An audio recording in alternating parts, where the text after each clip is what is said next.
This is the VOA Special English Health Report. Last month, women in a civil rights group in Togo called a week-long sex strike to try to force the president of the West African nation to resign. Members of Let's Save Togo plan to withhold sex from their husbands to pressure the men to take action against President Faure Gnassingbe. The opposition says his family has ruled Togo for too long. Withholding sex for political goals has a long history. It was used in ancient Greece. In the play Lysistrata, the women of Athens decide to stop having sex with their husbands until the men end the Peloponnesian War.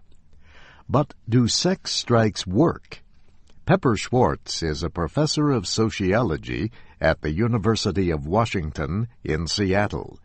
She says the idea is good for making news headlines, but it takes a lot of work. If you're talking about a few days where women make their point, I think that works. If you're talking about turning a whole nation around because nobody's getting any, I wouldn't put hard money on that. Because I don't think people stick to sex strikes.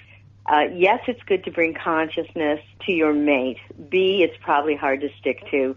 3, if you do stick to it too long, you might lose that other person's willingness to support your issue. So it's a tricky thing. I think it's a good headline, a lot harder to put into practice. But pro-democracy activists in Togo say a sex strike during the civil war in Liberia gave them cause for hope. In 2003, Liberia had been through 14 years of war.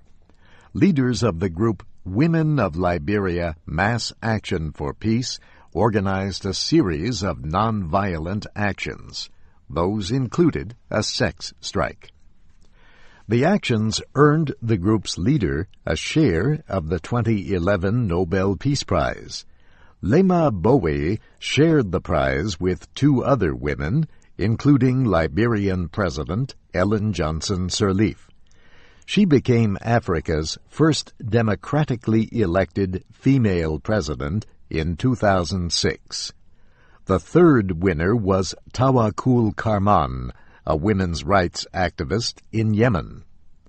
Yaliwe Clark is a lecturer in gender studies at the University of Cape Town in South Africa. I think if there's a sharing of the gains of this approach with other African women, then it will inspire them. Just like in Liberia, the way in which the mass action for peace, the methods that women used in Liberia for the mass action for peace, they've been written about, a film has been made. So now, African women are saying, well, we can do that as well. But Schwartz at the University of Washington says women need to hold real power in order for something like a sex strike to work.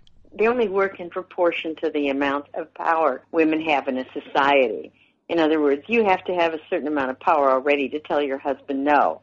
In some societies, your husband would pound on you or, enact his own kinds of revenge. But you have to have a society where a man respects a woman's opinion and her desire to say no and will, in fact, respect her for it. And that's the VOA Special English Health Report. For more stories for people learning English, go to voaspecialenglish.com. I'm Steve Ember.